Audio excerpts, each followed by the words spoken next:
¿Qué harías si despertaras en una fría cama de hospital, con el cuerpo cubierto de heridas infligidas por tus propios suegros?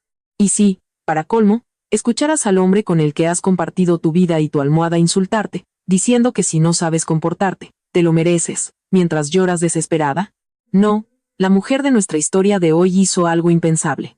En silencio, le dio la vuelta a la tortilla, asestando golpes legales tan certeros que toda la familia de su marido pagaría un alto precio y lo perdería absolutamente todo. Apenas 24 horas después, el olor a desinfectante me invadió las fosas nasales, haciéndome arrugar la nariz.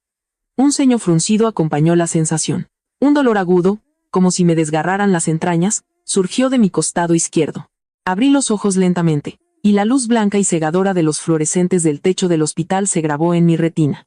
Tardé un momento en darme cuenta de que estaba en una cama de hospital en la unidad de traumatología del Hospital General Universitario Gregorio Marañón, en el corazón de Madrid. A mi alrededor, todo era de un blanco impoluto, frío y solitario. Los recuerdos terroríficos de la tarde anterior volvieron a mí como una película a cámara lenta, nítida y cruel. Era el final de la tarde del sábado. Acababa de llegar del trabajo, con el cuerpo agotado tras una semana luchando con informes financieros. Al entrar en casa, antes de que pudiera siquiera cambiarme de ropa, mi suegra, Carmen, y mi suegro, Antonio, me interceptaron en medio del salón. Sin preguntarme nada, me exigieron directamente que les entregara la libreta de ahorros con los 200.000 euros, que acababa de heredar de mi abuela. Me negué, era el dinero que mi abuela había ahorrado durante toda su vida para que yo tuviera un colchón de seguridad. No podía dárselo para que Antonio lo invirtiera en uno de esos dudosos proyectos inmobiliarios que encontraba en Internet. Eso fue todo lo que necesitaron. Carmen se abalanzó sobre mí, me agarró del pelo y tiró de mi cabeza hacia atrás. Antonio, ese hombre con aires de intelectual, no dudó en abofetear a su nuera con todas sus fuerzas. Puñetazos y patadas llovieron sobre mí. Me acurruqué en el suelo, protegiéndome el abdomen, intentando resguardar mis órganos vitales, pero no pude esquivar los golpes de las dos personas a las que, durante los últimos 10 años, había llamado papá y mamá con total devoción. Me golpearon sin piedad, mientras me insultaban llamándome nuera desagradecida y egoísta por ocultar mi propio patrimonio. Perdí el conocimiento en un charco de sangre y lágrimas. Cuando desperté, ya estaba aquí. El clic de la puerta al abrirse interrumpió mis pensamientos. Javier, mi marido, el hombre por el que lo había dado todo, entró en la habitación. Llevaba una camisa de marca perfectamente planchada y el pelo engominado y peinado con esmero. Javier era el director de ventas de una gran empresa. Siempre se mostraba sofisticado y cortés en público, pero en ese momento, en su rostro no había ni el más mínimo atisbo de compasión o preocupación por su esposa, que yacía magullada en la cama del hospital. Arrastró una silla, se sentó bruscamente junto a la cama y sus ojos fríos recorrieron la gasa que cubría mi frente. La primera frase que salió de su boca no fue una pregunta sobre mi estado, sino un jarro de agua fría que ahogó la última y frágil esperanza que albergaba mi corazón. ¿Pero qué has hecho para que papá y mamá se enfadaran tanto como para llegar a esto? Llevas años viviendo en casa.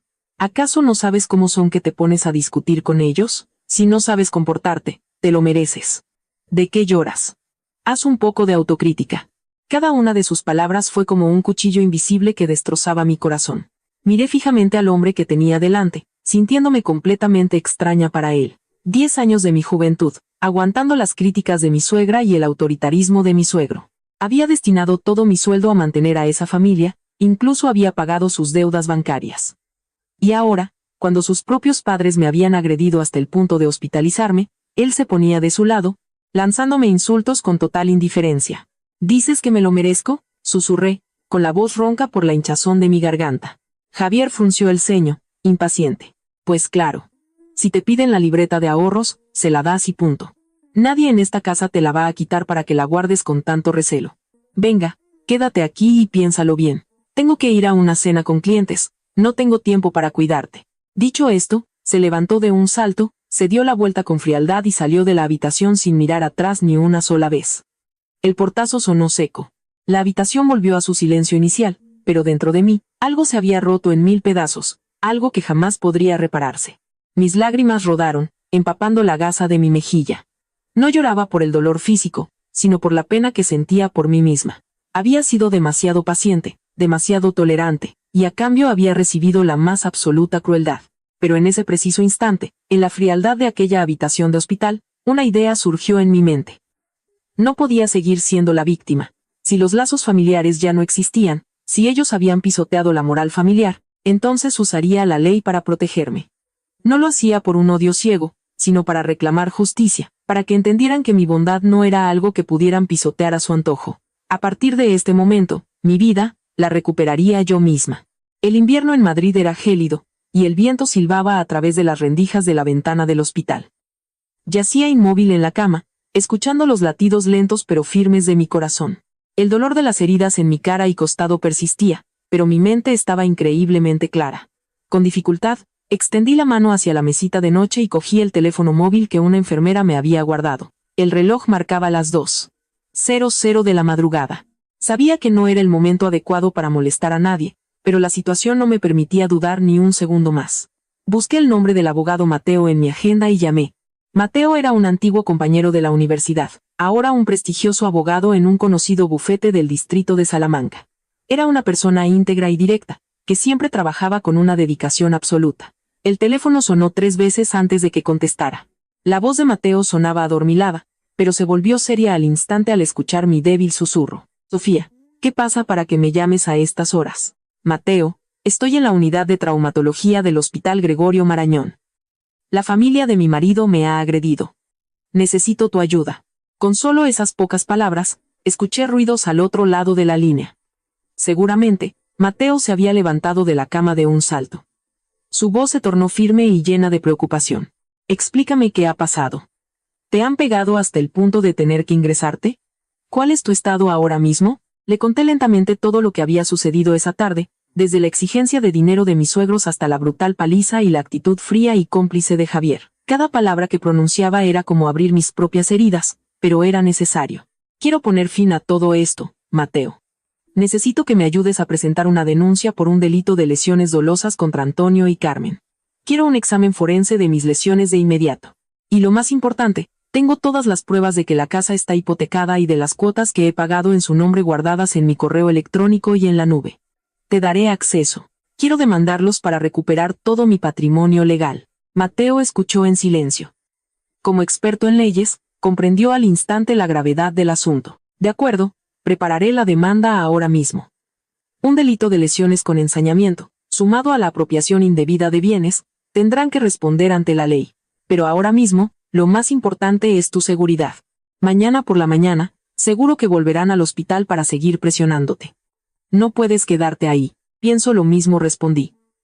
¿Hay alguna forma de que puedas ayudarme a cambiar de hospital esta misma noche? No quiero volver a verlos nunca más. Déjamelo a mí, dijo Mateo con determinación. Tengo un conocido, el doctor Marcos, jefe de cirugía en una clínica privada muy segura en el distrito de Chamberí. Le llamaré para que organice tu traslado en secreto. Intenta aguantar 30 minutos. Unos 40 minutos después, la puerta de la habitación se abrió. Un médico de unos 40 años, acompañado por 2 enfermeras, entró empujando una silla de ruedas. El doctor Marcos me sonrió amablemente y me explicó con calma que Mateo le había pedido ayuda. Con su asistencia, firmé un poder notarial para Mateo y completé los trámites de alta de la forma más discreta posible. Cuando la ambulancia salió del complejo del hospital y se adentró en la fría noche madrileña, miré hacia atrás. Al imponente edificio blanco donde habían quedado las últimas lágrimas de dolor de mi humillante vida como nuera. A partir de mañana, al amanecer, sería una persona nueva. Usaría la ley como escudo para protegerme y como espada para reclamar la justicia que merecía. A la mañana siguiente, desperté en una habitación VIP de la clínica privada. El ambiente era tranquilo y olía ligeramente a aceite esencial de eucalipto, muy agradable. Las cortinas estaban entreabiertas, dejando pasar la pálida luz del sol de invierno que se reflejaba en los plátanos de la calle. Bebí un sorbo del agua tibia que me trajo una enfermera. Aunque mi cuerpo todavía estaba dolorido, mi espíritu se sentía mucho más fuerte. El teléfono vibró sobre la mesa. Era un mensaje de Mateo. Me había enviado un video extraído de las cámaras de seguridad del hospital público, con una nota. Todo ha salido como esperábamos. Míralo. Abrí el video. En la pantalla, aparecía la familia de 3. Antonio, Carmen y Javier, en el pasillo de la unidad de traumatología. Carmen llevaba una bolsa de plástico con unas cuantas naranjas baratas, caminando con aire arrogante. Antonio iba a su lado, con las manos a la espalda, con esa pose de intelectual que ahora me parecía grotesca. Javier iba detrás, mirando el móvil con una expresión de fastidio y resignación. No parecían personas que vinieran a visitar a un enfermo, sino más bien cobradores de deudas, listos para lanzar nuevas amenazas. Empujaron la puerta de mi antigua habitación. El video no tenía sonido, pero por sus expresiones, pude imaginar perfectamente su sorpresa, que rápidamente se convirtió en ira. Carmen dejó caer la bolsa de naranjas al suelo, con la boca abierta. Javier salió corriendo al pasillo y, gesticulando, agarró a una enfermera de guardia que pasaba por allí para pedirle explicaciones. Gracias a la información que Mateo había recopilado del hospital, supe exactamente lo que esa enfermera les dijo. A pesar de los gritos de Javier en medio del pasillo, la enfermera no se inmutó. Mantuvo una actitud fría y profesional, y respondió con voz clara y pausada. La paciente Sofía García tramitó su traslado durante la noche. La Policía Nacional ha admitido a trámite oficialmente la denuncia por violencia y lesiones dolosas que ella misma presentó.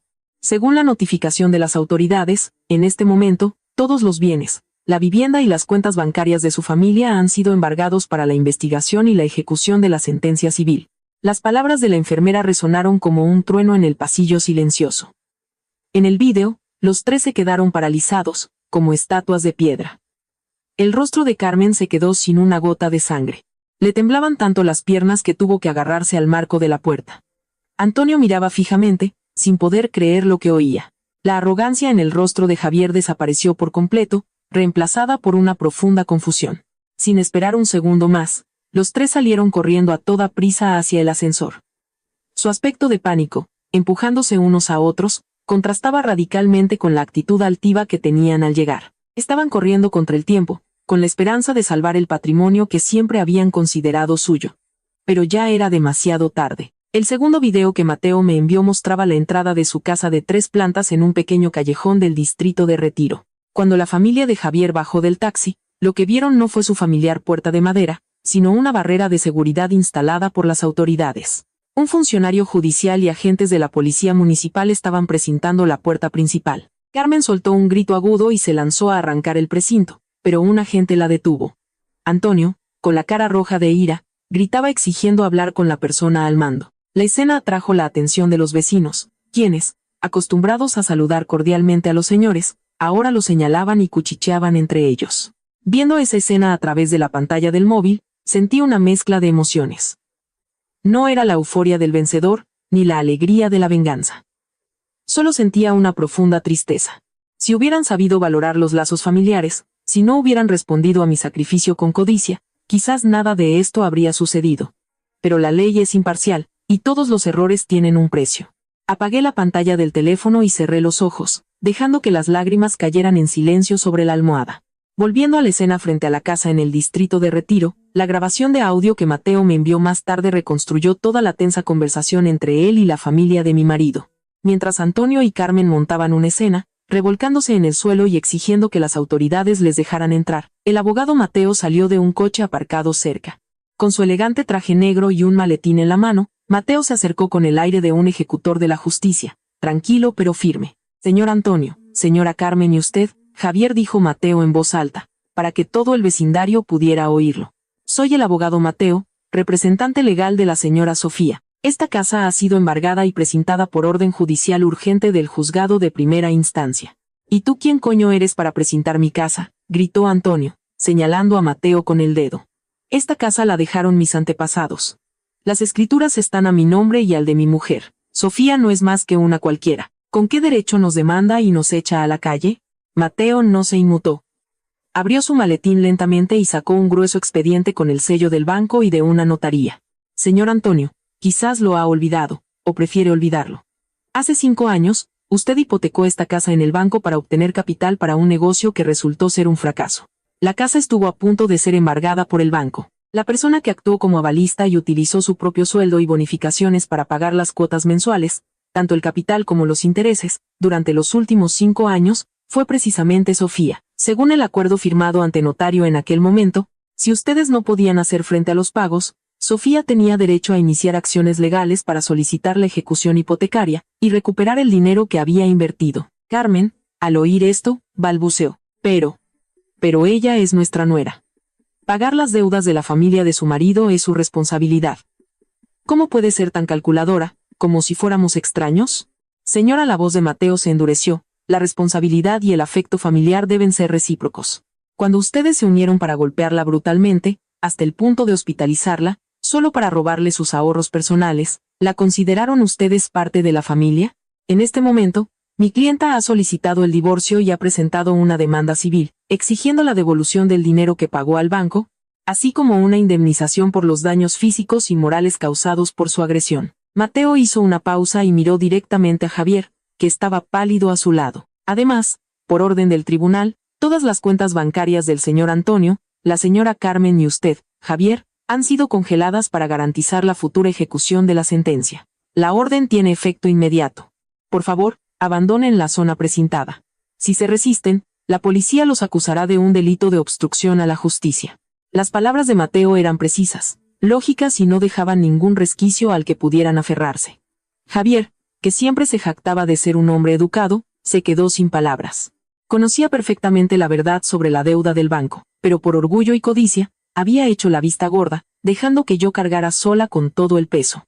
Ahora que todo había salido a la luz, solo podía bajar la cabeza, incapaz de enfrentarse a las miradas de desprecio de sus vecinos. En una sola mañana, esa familia de tres, antes arrogante y altiva, fue oficialmente expulsada a la calle con las manos vacías. Sin dinero, sin documentos, sin ni siquiera una muda de ropa.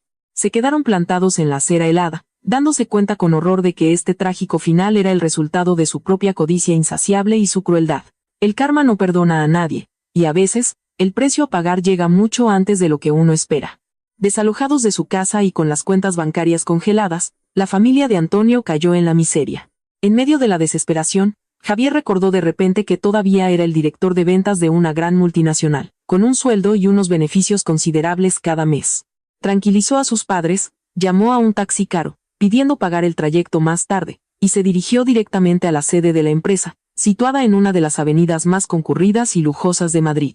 Javier planeaba pedir un adelanto de su sueldo o un préstamo al departamento de contabilidad para solucionar sus problemas inmediatos.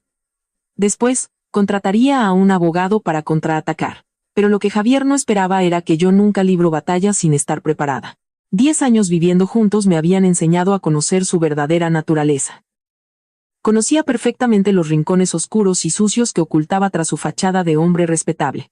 Y había decidido que, si iba a limpiar, lo haría de raíz, eliminando toda esa podredumbre. Ese mediodía, le pedí a una enfermera que me llevara en silla de ruedas hasta el coche que me esperaba en la puerta de la clínica. Mateo conducía. Aparcó al otro lado de la calle, justo enfrente del vestíbulo principal del edificio de oficinas de la empresa de Javier, que tenía una enorme fachada de cristal. Me senté en silencio en el coche, abrigada con un grueso abrigo de lana, con la mirada tranquila fija en el edificio. Quería presenciar con mis propios ojos el momento en que la verdad saliera a la luz, no para regodearme, sino para liberar mi mente de los engaños que había soportado durante tanto tiempo. Exactamente a las 12 del mediodía, cuando cientos de empleados empezaron a bajar al vestíbulo para ir a comer, el taxi que transportaba a la familia de Javier frenó en seco frente a la entrada. Javier se bajó a toda prisa.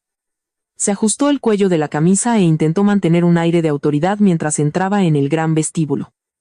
Sus padres lo siguieron cojeando. Justo al pasar por la puerta giratoria, Javier se detuvo en seco. El enorme vestíbulo de la empresa quedó en un silencio sepulcral. Todos, desde los guardias de seguridad y las recepcionistas hasta sus compañeros de trabajo, miraban hacia la gigantesca pantalla electrónica que normalmente se usaba para la publicidad interna de la empresa. En ese momento, la pantalla no mostraba gráficos de ventas ni mensajes de felicitación. En su lugar, se proyectaban, nítidas y claras, capturas de pantalla de mensajes, extractos bancarios y cifras detalladas. Eran las pruebas que yo había recopilado meticulosamente del ordenador personal que Javier, por descuido, no había protegido con contraseña. La primera frase apareció en letras rojas. Pruebas de malversación de fondos y creación de una caja B, por parte del director de ventas, Javier Fernández. A continuación, imágenes de contratos falsificados y comisiones desviadas en secreto a cuentas de terceros. Pero eso no fue todo. La pantalla cambió. Esta vez, se mostraron mensajes apasionados entre Javier y una joven que trabajaba en un bar de copas, junto con fotos de regalos caros y viajes de lujo que él había pagado con dinero de la empresa para mantener a su amante. Y el golpe de gracia final. La pantalla mostró una conversación entre Javier y Carmen, justo la noche en que me habían agredido. Carmen escribió: «Es muy terca, no quiere darme la libreta. Le he dado un par de bofetadas». Javier respondió con una frialdad escalofriante: «Mamá, pégale hasta que aprenda. No te cortes. Su dinero, tarde o temprano, será nuestro. Si se muere, pues que se muera. Cuando apareció el último mensaje, un murmullo de indignación y desprecio recorrió el vestíbulo.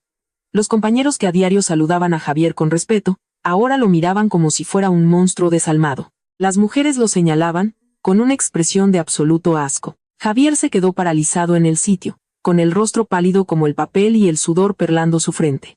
Abrió la boca. Se llevó las manos a la cabeza, incapaz de comprender cómo aquellos secretos tan terribles habían salido a la luz delante de todo el mundo. Carmen y Antonio, a su lado, temblaban y no se atrevían a levantar la vista. Sentada en el coche, separada por una luna y una calle ruidosa, pude sentir el colapso total de aquel hombre. Mis lágrimas volvieron a caer, pero esta vez eran lágrimas de alivio. El mal, finalmente, había sido expuesto. Los pasos de la justicia son lentos, pero nunca llegan tarde. Me giré hacia Mateo y asentí levemente. Él entendió, arrancó el motor y el coche se alejó de aquel lugar de escándalo, dejando atrás a un hombre que se enfrentaba al abismo que él mismo había cavado. El final de esta tragedia familiar no había hecho más que empezar. El coche de Mateo se alejó del edificio de la empresa, pero no fuimos muy lejos. Aparcó en una esquina discreta, bajo la sombra de un plátano sin hojas al otro lado de la calle, desde donde podíamos ver toda la entrada principal. Dentro del coche, la calefacción desprendía un calor suave, en total contraste con la atmósfera fría y tensa que envolvía a la familia de Javier al otro lado del cristal. Mateo sacó su ordenador portátil, lo colocó sobre el volante y abrió una videollamada encriptada. Al otro lado estaba Isabel, una empleada del Departamento de Recursos Humanos de la empresa de Javier, y también una hermana pequeña para mí, a la que había ayudado y apoyado mucho cuando empezó a trabajar. Isabel estaba en un rincón discreto en el entresuelo del vestíbulo, apuntando la cámara de su teléfono directamente hacia la gran pantalla. Gracias a ella, pude presenciar todo lo que sucedió a continuación, de la forma más vívida y real posible. La escena era un caos. Los murmullos y cuchicheos de cientos de empleados resonaban, creando un ruido ensordecedor. Javier estaba en el centro de atención, con el rostro desencajado, sus ojos buscando desesperadamente una salida que no existía. Carmen tiraba del brazo de su hijo, gritando insultos sin sentido a quienes lo señalaban. Antonio solo podía mirar al suelo, con las manos caídas, su habitual aire de superioridad completamente desaparecido. En ese momento, la puerta del ascensor privado de la dirección se abrió. El señor Pérez, el director general de la multinacional, salió con una expresión de furia contenida. Detrás de él venían el equipo de seguridad y la directora de recursos humanos. La multitud de empleados se apartó automáticamente, abriendo un pasillo para el máximo responsable de la empresa. El señor Pérez se dirigió directamente hacia Javier, con un grueso expediente en la mano. El ambiente en el vestíbulo se volvió denso, el silencio era total. El anciano director lanzó el expediente con fuerza, golpeando a Javier en el pecho y haciendo que las hojas de papel volaran por el suelo de mármol. Su voz resonó, firme y metálica, cada palabra clavándose en el espacio. El señor Pérez, con voz grave, señaló directamente a Javier y anunció que la empresa había llevado a cabo una investigación interna durante la última semana, desde que recibieron las primeras pruebas anónimas sobre flujos de dinero irregulares. La auditoría reveló que, durante sus 3 años como director de ventas, Javier se había confabulado con proveedores externos para falsificar innumerables facturas de publicidad y aumentar los costes de organización de eventos, embolsándose una enorme cantidad de dinero. No solo eso, sino que había utilizado ese dinero sucio para adquirir acciones internas de la empresa, con la intención de ascender a un puesto más alto en el Consejo de Administración. Javier balbuceó una explicación, agitando las manos en el aire, intentando aferrarse a sus pasados logros de ventas para suplicar clemencia. Le rogó al director general que le diera una oportunidad para explicarse, jurando que alguien intentaba perjudicarlo y calumniarlo. Pero el señor Pérez se limitó a negar con la cabeza fríamente. Anunció el despido fulminante de Javier y el embargo de todas sus acciones en la empresa, a la espera de que las autoridades investigaran y recuperaran los activos malversados. Justo cuando el señor Pérez terminó de hablar, 3 coches patrulla de la Policía Nacional llegaron con las sirenas a todo volumen y frenaron en seco frente a la entrada. Varios agentes uniformados entraron rápidamente y establecieron un cordón alrededor de la familia de 3. Un inspector se adelantó, con una orden de detención en la mano. Con voz clara, leyó la resolución de imputación y la orden de prisión provisional para Javier Fernández. Los delitos se enumeraron con claridad. Malversación de activos de una organización y un delito de lesiones dolosas con ensañamiento. Al escuchar la acusación de haber golpeado a su esposa hasta hospitalizarla, la indignación de la gente creció aún más. Empezaron a oírse abucheos. El policía sacó de su cinturón unas esposas metálicas y brillantes. El sonido metálico y seco resonó cuando el frío acero se cerró alrededor de las muñecas del que una vez fue mi marido. Javier cayó de rodillas al suelo, todo su cuerpo temblaba sin control, con lágrimas y mocos cubriéndole el rostro. Se giró para pedir ayuda a sus padres, pero Antonio estaba paralizado como una estatua sin alma. Carmen, al ver a su hijo esposado, enloqueció. Se abalanzó sobre el inspector, arañándolo y gritando desesperadamente, ofreciendo su propia vida a cambio de la de su hijo. Varios agentes tuvieron que forcejear para controlarla y apartarla para mantener el orden. A Javier lo levantaron por las axilas y lo arrastraron hasta el furgón policial que esperaba con el motor en marcha. A través de la pantalla del ordenador, vi cómo la figura de Javier era empujada a la oscuridad del furgón. 10 años de mi juventud, 10 años de servicio y paciencia en esa familia, terminaban con la imagen de unas esposas cerradas en las muñecas de un hombre despreciable. No sentí ninguna alegría, solo un profundo vacío. La codicia había nublado su razón, convirtiéndolo de un hombre con un futuro brillante en un criminal atrapado por la ley. Bebí un sorbo de agua mineral para aclararme la garganta y cerré la pantalla del ordenador. Esta limpieza aún no había terminado, porque los cómplices en la ocultación de bienes todavía intentaban escapar. Justo cuando el furgón que se llevaba a Javier desapareció en una concurrida intersección, vi a Antonio y Carmen retirarse sigilosamente hacia el césped artificial al lado del edificio. Aprovechando que la multitud de empleados estaba distraída y la seguridad ocupada restableciendo el orden, se escabulleron a la calle principal y pararon un taxi a toda prisa. Mateo arrancó el coche inmediatamente y lo siguió. Mientras conducía, llamó al equipo de la unidad de ejecución judicial del juzgado. Habíamos previsto esta situación. Alguien tan astuto y calculador como Javier nunca pondría todos los huevos en la misma cesta. Durante todo el tiempo que estuvo malversando fondos de la empresa y quedándose con mi sueldo, su familia había estado ocultando bienes de forma muy sofisticada. Y el siguiente objetivo de Antonio y Carmen era el último salvavidas que creían que nadie podría encontrar. El taxi que los llevaba dio varias vueltas por algunas calles antes de entrar en un complejo de apartamentos de lujo en el Paseo de la Castellana. Era una urbanización de alto standing con una seguridad extremadamente estricta.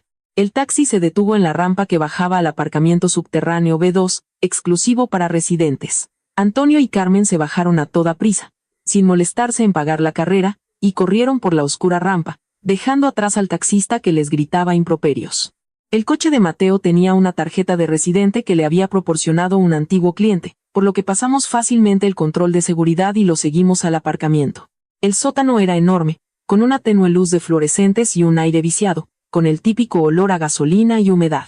Aparcamos en una esquina para observar, mientras una furgoneta del equipo de ejecución judicial y de la policía económica también entraba en el aparcamiento, apagaba las luces y se acercaba sigilosamente. A lo lejos, en la zona de aparcamiento VIP, un tembloroso Antonio sacaba un manojo de llaves del bolsillo de su abrigo. Pulsó el botón para abrir un lujoso Mercedes negro y brillante. Carmen miraba nerviosamente a su alrededor, instando a su marido a darse prisa. Su plan era claro. Coger ese coche caro, junto con el dinero en efectivo que habían escondido dentro, y huir a algún pueblo remoto para esperar a que las cosas se calmaran y encontrar una manera de salvar a su hijo. Pero justo cuando Antonio abrió la puerta del coche y se disponía a entrar, una ráfaga de potentes linternas se encendió desde varias direcciones, iluminándoles directamente la cara. El sonido de las botas de los agentes retumbó en el silencioso sótano. Sentada en mi silla de ruedas, empujada lentamente por Mateo, me acerqué a la luz. Antonio se tapó los ojos, deslumbrado, y se quedó boquiabierto al verme a mí y a un funcionario judicial uniformado aparecer justo delante de él. Antonio intentó mantener la compostura, gritando para intimidarnos. Afirmó que el coche era propiedad personal de su primo Diego, un pariente lejano del pueblo. Dijo que solo le habían pedido que guardara las llaves y lo llevara a revisión de vez en cuando. Amenazó con demandar a las autoridades por violación de la propiedad privada. Mateo dio un paso adelante, con una media sonrisa en los labios. Abrió su maletín con calma y sacó un fajo de extractos bancarios y documentos que verificaban el origen de los fondos. Con voz clara, Mateo declaró que todos los movimientos de la familia habían sido rastreados por la ley. El coche estaba, efectivamente, a nombre de su primo Diego, un agricultor que trabajaba de sol a sol y que nunca en su vida había presentado una declaración de la renta. ¿De dónde iba a sacar varios cientos de miles de euros para comprar un coche de lujo?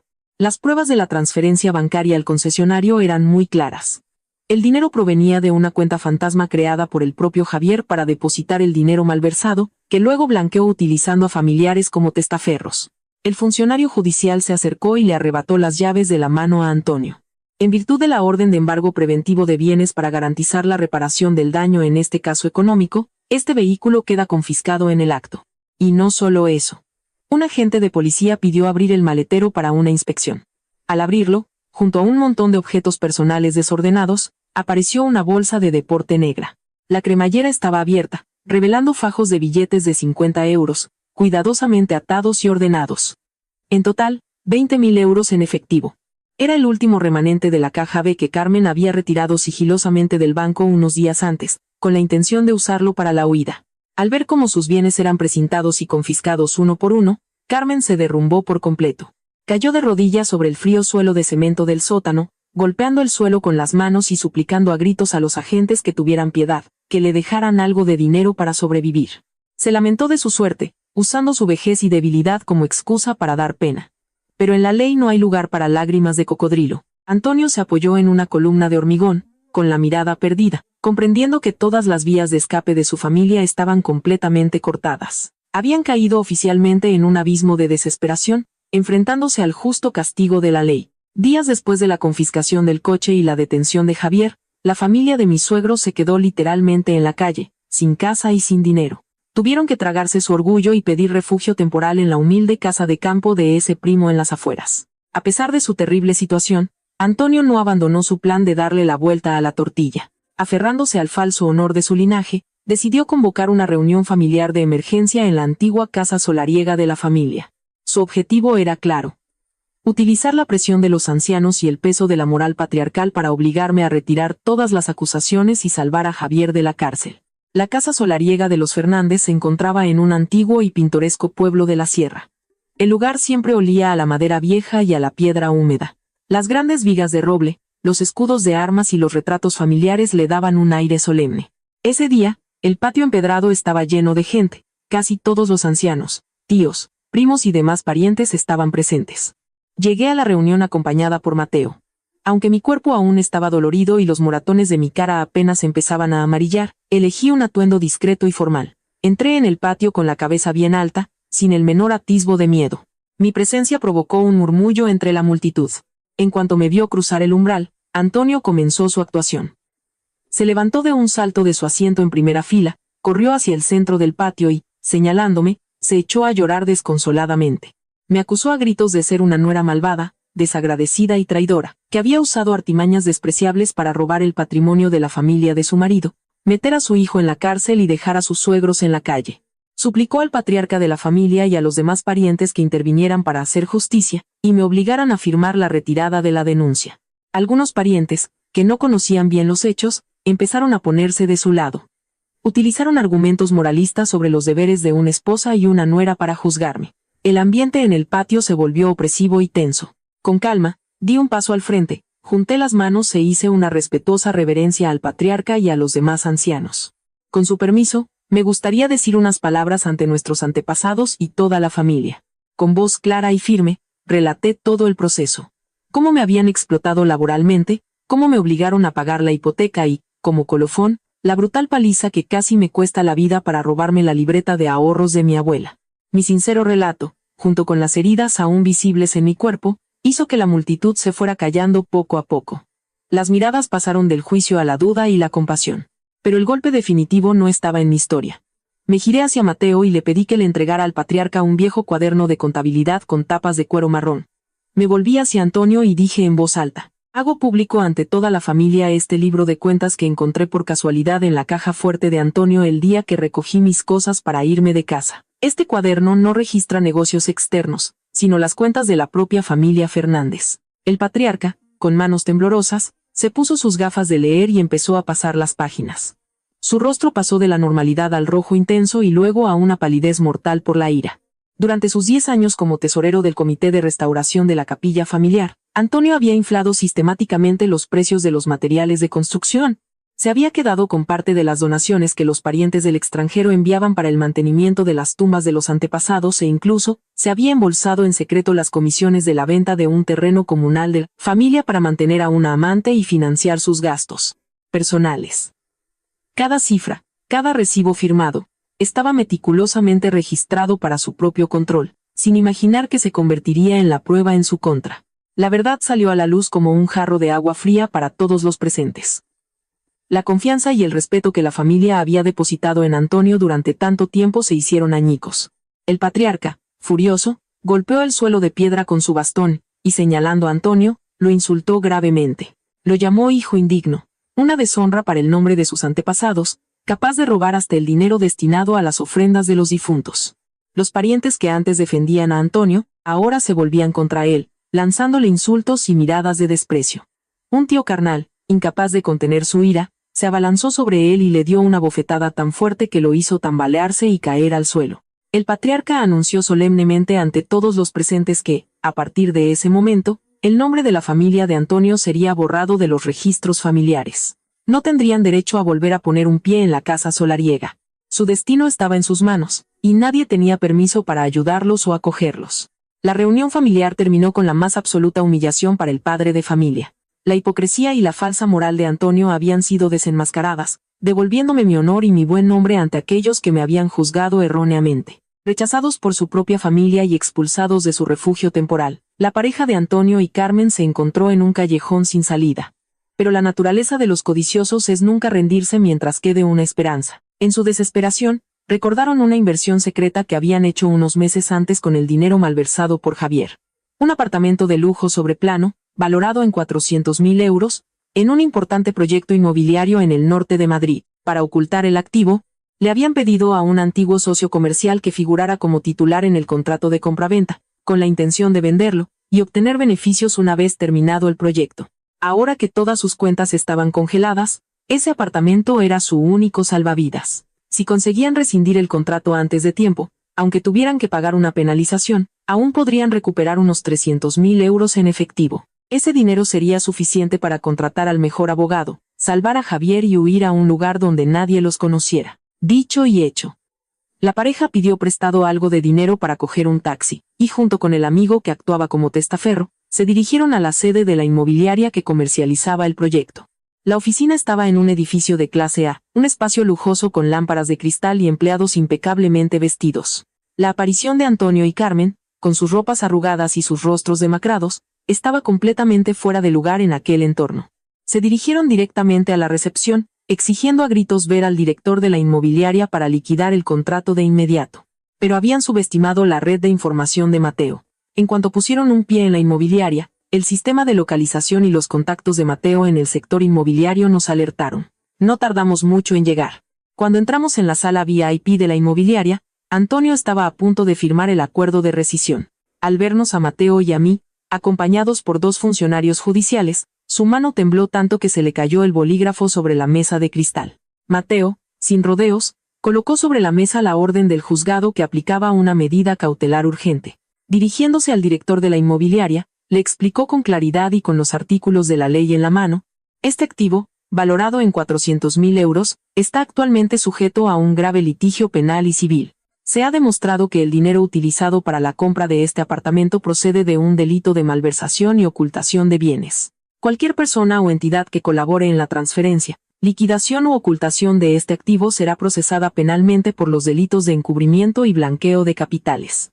El director de la inmobiliaria palideció al oír la palabra penalmente.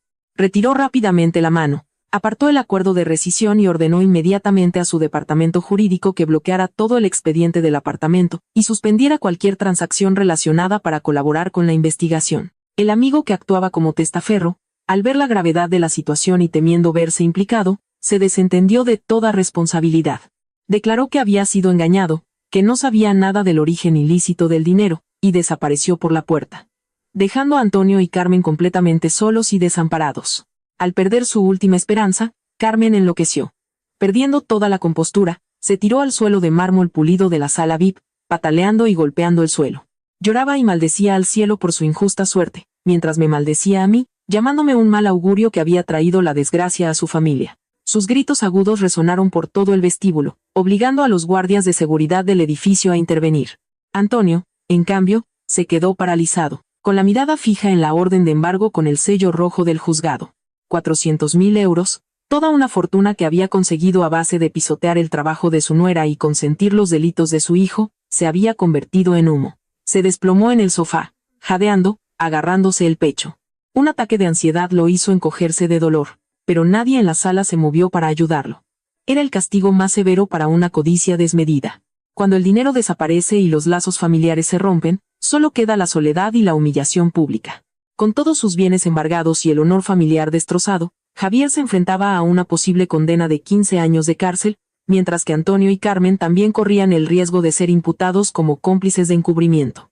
En medio de su pánico, reunieron hasta el último céntimo que tenían escondido, y pidieron prestado a antiguos socios de dudosa reputación para contratar a un famoso abogado, conocido por su habilidad en casos civiles complejos. Este abogado se llamaba Ramos, un profesional conocido en el mundillo por sus artimañas para sortear la ley, y crear confusión para cambiar el rumbo de las negociaciones. La reunión previa al juicio se organizó en una sala alquilada en un edificio de oficinas en el distrito de Salamanca. Al otro lado de una larga mesa de madera, Antonio y Carmen estaban sentados, encogidos, con una mezcla de odio y ansiedad en sus miradas. El abogado Ramos, sentado en el centro, se recostaba en su silla con las piernas cruzadas y una actitud arrogante. Golpeaba rítmicamente la mesa con una pluma estilográfica cara, creando un sonido provocador. Para empezar, el abogado Ramos lanzó su órdago. Argumentó a gritos que todas las pruebas que Mateo y yo habíamos recopilado, desde los mensajes de texto hasta los extractos bancarios, se habían obtenido ilegalmente, violando gravemente el derecho a la privacidad de sus clientes. Amenazó con demandarme por violación del secreto de las comunicaciones y por difamación. Exigió que retirara todas las demandas y aceptara dividir la deuda bancaria a cambio de que la familia de mi marido firmara un divorcio de mutuo acuerdo. Era un trato que sonaba a favor, pero que en realidad era una amenaza descarada. Sonreí levemente, sin dejarme intimidar por su actitud prepotente. Miré a Mateo, quien asintió y pulsó un pequeño botón bajo la mesa. La puerta de la sala se abrió y entraron dos personas. Su aparición hizo que la arrogancia de la otra parte se desmoronara en un instante. El primero era un joven con el uniforme de una empresa de mensajería. Se acercó a la mesa y dejó un fajo de albaranes de entrega. Siguiendo las indicaciones de Mateo, el joven relató con claridad cómo Javier lo había contratado para transportar maletas con documentos falsos y dinero en efectivo a direcciones fantasma para ocultar los fondos. Y lo más importante, afirmó que todo el proceso de entrega se realizó de forma abierta, que tenía derecho a inspeccionar la mercancía según las normas de la empresa, y que la cámara de su vehículo lo había grabado todo. No hubo ninguna obtención ilegal de pruebas. Pero el golpe de gracia vino de la segunda persona. Era una joven muy maquillada, con un vestido ceñido. En cuanto la vio, Antonio dio un respingo y casi se cae de la silla. Carmen la fulminó con la mirada, apretando los dientes. Era la joven amante que Antonio mantenía en secreto con el dinero robado a su familia y a la empresa de Javier.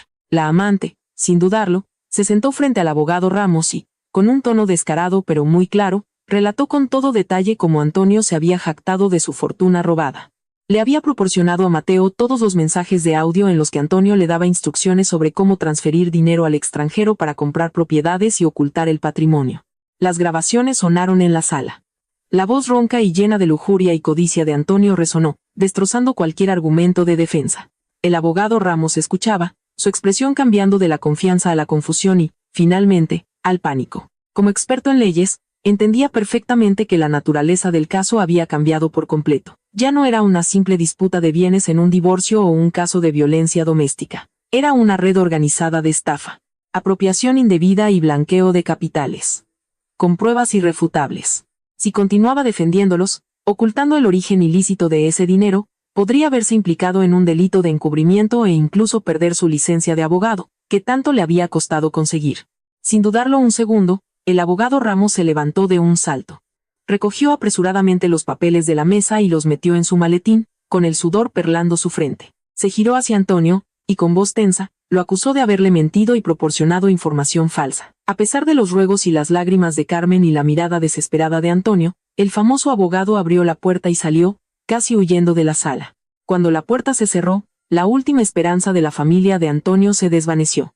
La oscuridad de la desesperación envolvió a las dos figuras encogidas y temblorosas al otro lado de la mesa. Sin armas, sin defensor, solo les quedaba esperar el día de sentarse en el banquillo para enfrentarse a la justa sentencia por sus crímenes. Recogí mis cosas, me levanté con calma y salí de la sala, dejándolos atrás con las amargas consecuencias que ellos mismos habían sembrado. El desenlace de este drama solo esperaba ya el veredicto del tribunal. El juicio en primera instancia por los delitos de malversación de fondos, Ocultación de bienes y lesiones dolosas se celebró en la Audiencia Provincial de Madrid en una fría mañana de invierno. El cielo estaba gris y el viento rastro silbaba a través de los viejos plátanos frente al juzgado, acentuando la solemnidad y el silencio del lugar. La sala estaba abarrotada. Había muchos empleados de la antigua empresa de Javier, los parientes que habían asistido a la reunión familiar e incluso ciudadanos interesados en el caso. Yo estaba sentada en el banquillo de la acusación particular, con un abrigo de lana gris y una expresión serena. Mateo estaba a mi lado, asintiendo de vez en cuando para tranquilizarme. La puerta lateral se abrió y el sonido de las cadenas resonó secamente. Javier, Antonio y Carmen fueron conducidos por la policía y se sentaron en el banquillo de los acusados. En poco más de un mes de prisión preventiva, su aspecto había cambiado drásticamente, hasta el punto de que incluso sus conocidos apenas los reconocían. Javier ya no tenía el aire de un director sofisticado. Tenía el pelo revuelto, los ojos hundidos y los hombros caídos por el cansancio. Antonio había adelgazado mucho, su rostro estaba arrugado y envejecido, y caminaba con dificultad, necesitando la ayuda de un agente. Carmen estaba demacrada, con la mirada perdida, secándose constantemente las lágrimas que rodaban por sus mejillas hundidas. Cuando el presidente del tribunal comenzó a leer la acusación, que constaba de decenas de páginas, el aire en la sala se volvió denso. Cada delito, cada cifra de dinero malversado, cada acto de violencia cruel, fue anunciado con claridad. Desde los asientos del público, comenzaron a oírse murmullos de indignación. Durante el interrogatorio, comenzó un espectáculo tragicómico, pero también profundamente doloroso. Al borde de una larga condena de prisión, los frágiles lazos familiares que les quedaban se rompieron por completo. El instinto de supervivencia y el egoísmo los convirtieron en enemigos, dispuestos a atacarse mutuamente para eludir su responsabilidad. El fiscal le preguntó a Javier quién había sido el cerebro detrás de la creación de la Caja B y la ocultación de bienes. Javier, sin dudarlo, se giró y señaló directamente a Antonio y Carmen. Declaró en voz alta que había actuado bajo una enorme presión de sus padres. Dijo que fue Antonio quien lo incitó a desfalcar a la empresa para invertir en inmuebles, y que Carmen le exigía constantemente que llevara dinero a casa. Se describió a sí mismo como un hijo débil que había seguido las órdenes de sus padres, y pidió al tribunal que tuviera en cuenta esta circunstancia como atenuante. Al oír a su propio hijo culparlo de todo, Antonio se puso rojo de ira. Golpeó la barandilla del banquillo y contraatacó con dureza. Declaró ante el tribunal que Javier era un hombre ambicioso que había planeado todo por su cuenta para estafar a la empresa. Dijo que él y Carmen eran solo personas mayores e ignorantes, a quienes Javier había utilizado para poner propiedades a su nombre, sin que ellos supieran que el dinero era de origen ilícito. Incluso acusó a Javier de usar ese dinero para mantener a una amante, descuidar a su esposa e hijos y llevar a la familia a la ruina. Carmen, atrapada entre su marido y su hijo, entró en pánico. Lloraba a gritos, negando cualquier implicación. Declaró que era solo un ama de casa, que hacía lo que su marido le decía y que solo guardaba el dinero que su hijo le daba. Cuando el fiscal le preguntó por la agresión para obligarme a entregar la libreta de ahorros, culpó a Antonio, diciendo que fue él quien me golpeó con más saña. Ella solo se unió por miedo a que su marido la regañara. Aquellos que no hace mucho se habían unido para acosarme y llamarme desagradecida, ahora usaban las palabras más venenosas para hundirse mutuamente. La sala se llenó de suspiros de hastío. Aquella escena patética no me produjo ninguna satisfacción, solo una profunda tristeza. La codicia había cegado su humanidad, convirtiendo los lazos familiares en una herramienta barata. Ante la justicia, sus máscaras de falsa moralidad cayeron, revelando la cruda verdad de unas almas corroídas por el dinero. Tras la deliberación, el tribunal volvió a la sala. Reinó un silencio absoluto, y todas las miradas se clavaron en el presidente del tribunal, que sostenía la sentencia final. La tensión era palpable, se podía oír la respiración agitada de Javier y Antonio en el banquillo. El presidente comenzó a leer los fundamentos de la sentencia con voz clara y firme. Cada palabra reflejaba la verdadera naturaleza del caso. El tribunal señaló que la malversación de fondos de Javier era extremadamente grave, había causado un gran perjuicio a la empresa y demostraba una total falta de ética profesional. La ocultación de bienes por parte de Antonio y Carmen, aunque realizada en calidad de cómplices, fue organizada y muy sofisticada, lo que dificultó la investigación. En particular, el tribunal dedicó una larga parte de la sentencia a condenar enérgicamente el delito de lesiones contra mí. El tribunal subrayó que la violencia doméstica no solo es una grave violación del Código Penal, sino también un ataque a la moral fundamental y una destrucción de los cimientos de la familia en la cultura española. El hecho de que Javier consintiera que sus padres golpearan a su esposa hasta hospitalizarla, movido únicamente por la codicia de apropiarse de sus bienes personales, Fue un acto despiadado y deshumanizado que merecía un castigo ejemplar para disuadir a toda la sociedad. Finalmente, la lectura de la sentencia resonó como el toque final de esta tragedia. Aplicando los artículos del Código Penal, el tribunal condenó a Javier Fernández a 15 años de prisión por el delito de malversación de fondos, con la pena accesoria de decomiso de todos los bienes obtenidos ilícitamente para destinarlos a fondos públicos y a la reparación del daño. Antonio fue condenado a 8 años de prisión como cómplice de los delitos de encubrimiento y ocultación de bienes. Carmen recibió una pena de 6 años de prisión por los mismos delitos, agravados por el delito de lesiones dolosas con ensañamiento. Al escuchar la sentencia, las piernas de Carmen flaquearon y se desplomó en el suelo de madera de la sala, perdiendo el conocimiento. El personal médico de guardia tuvo que entrar con una camilla para llevársela. Antonio se quedó paralizado, con la mirada vacía, sus hombros delgados temblando. Quizás solo en ese momento comprendió realmente el precio de su codicia insaciable. Mientras la policía se preparaba para esposar a los acusados y llevarlos a prisión, Javier, de repente, se revolvió y, con todas sus fuerzas, se zafó de la gente que lo sujetaba. Corrió hacia donde yo estaba sentada y se arrodilló, apoyando la cabeza en la madera del banco.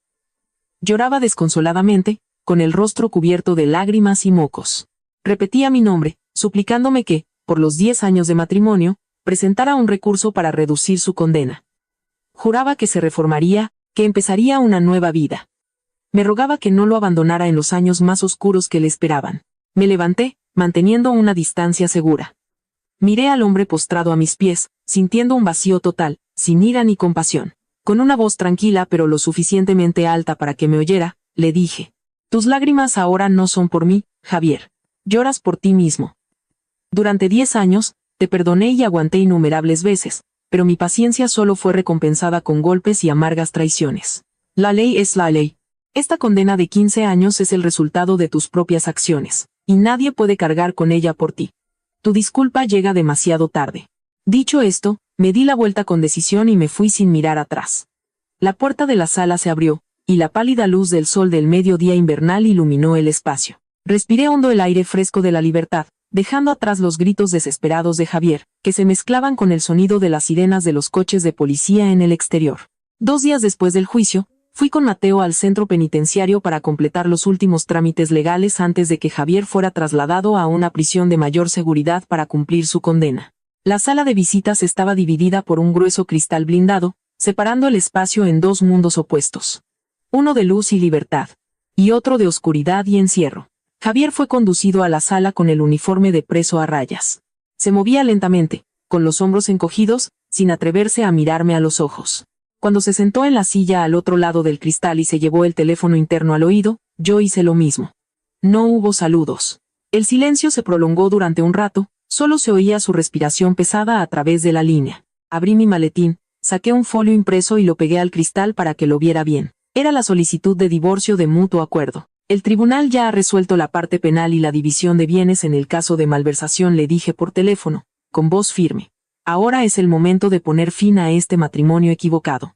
Te pido que firmes la solicitud de divorcio de mutuo acuerdo para que el proceso sea rápido, y evitar tener que presentar una demanda unilateral, que llevaría más tiempo. Javier miró fijamente el papel, su mano que sostenía el teléfono temblaba. Con voz débil, dijo que sabía que se había equivocado, que no tenía derecho a pedir nada, pero me rogó que lo visitara de vez en cuando, que le diera una pequeña esperanza para sobrevivir a los largos 15 años que le esperaban. Permanecí en silencio. Saqué un segundo documento y lo coloqué junto a la solicitud de divorcio. Al ver el encabezado, el rostro de Javier cambió instantáneamente de la tristeza al pánico. Era la resolución de baja en el padrón municipal, emitida por el ayuntamiento de nuestro distrito. Según la nueva normativa, una vez dictada la sentencia judicial y el embargo de bienes, y habiendo demostrado yo que la casa era de mi exclusiva y legítima propiedad por haberla rescatado del banco con mi propio dinero, había tramitado su baja del padrón en esa dirección. Le expliqué con calma que la baja en el padrón significaba que, legalmente, Javier ya no tenía ninguna vinculación con mi casa, ni tenía un domicilio legal en la ciudad. De ser un arrogante director de ventas que siempre me había menospreciado, Javier se había convertido oficialmente en una persona sin hogar a efectos legales. Dentro de 15 años, cuando saliera de la cárcel, no tendría un lugar al que volver, tendría que empezar de cero, con las manos vacías y un historial delictivo. Al oír esto, Javier apoyó la cabeza en el cristal, y sus sollozos resonaron a través del teléfono, un sonido agudo y desgarrador. Desesperado, Se dio cuenta de que había cortado todas sus raíces, arrancándole cualquier esperanza de una última muestra de indulgencia. Comprendió que el castigo más terrible no eran los barrotes de la cárcel, sino el rechazo total de la única persona que alguna vez lo había considerado su familia. Un funcionario de prisiones golpeó suavemente la reja con su porra, indicando que el tiempo de visita había terminado. Le pidió a Javier que firmara los papeles. Con manos temblorosas, Javier cogió el bolígrafo que le pasaron por una pequeña ranura, y garabateó su firma en la solicitud de divorcio. Cuando se lo llevaron, guardé cuidadosamente los 2 documentos en mi maletín. La pesada carga que había llevado en mi pecho durante 10 años finalmente se había levantado. Salí por la puerta del centro penitenciario y sentí que el cielo de hoy era más alto y azul que nunca. Todas las ataduras se habían roto. Era, oficialmente, una mujer libre. Ese fin de semana por la noche, invité a Mateo a cenar a un elegante restaurante de estilo europeo en la última planta de un hotel de 5 estrellas en el centro de Madrid. El ambiente era increíblemente romántico, con la luz de las velas y el suave sonido de un piano de cola interpretando melodías tranquilas que traían una paz inusual. Llevaba un vestido de seda negro, de diseño sencillo pero sofisticado, y el pelo recogido en un moño bajo. Los moratones de mi cara habían desaparecido por completo, devolviéndome mi aspecto radiante y seguro. Justo cuando el camarero nos servía 2 copas de un intenso vino tinto, mi teléfono vibró. Una notificación de la aplicación del banco apareció en la pantalla. Un aviso de movimiento en mi cuenta. La audiencia provincial había finalizado la liquidación de los bienes decomisados a la familia de Javier, incluyendo el coche de lujo, el dinero en efectivo del sótano, los fondos embargados de la inmobiliaria y las libretas de ahorro.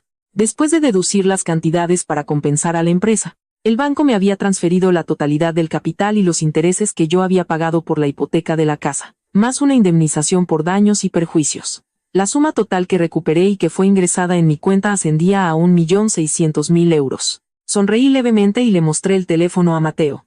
Él levantó su copa de vino y brindó conmigo, produciendo un tintineo alegre. Enhorabuena, Sofía, por terminar este duro viaje y recuperar lo que legítimamente te pertenecía. Y no solo el dinero, sino algo más importante. Tu honor y tu libertad. Mateo me contó una información que acababa de recibir de un colega que trabajaba en la prisión. Carmen, en sus primeros días de encarcelamiento, había sufrido una grave crisis nerviosa. Al enterarse de que la casa era definitivamente mía y que su familia se había quedado sin un céntimo, se había pasado los días llorando y gritando. Le pedía constantemente a los funcionarios que me transmitieran un mensaje, prometiendo que si yo accedía a solicitar una reducción de su condena, al salir de la cárcel, estaría dispuesta a servirme como una esclava para el resto de su vida para expiar sus culpas. Al oír esa historia, no sentí ninguna satisfacción ni rencor. Simplemente tomé un sorbo de vino, notando el ligero amargor en la lengua antes de que se disolviera en un sabor suave y dulce. La ley del karma es increíblemente justa, Mateo, le dije. Cuando tenían el poder, me trataron como basura, pisoteando mi trabajo y mi dignidad. Ahora que han caído al abismo, recurren al arrepentimiento para negociar con la ley.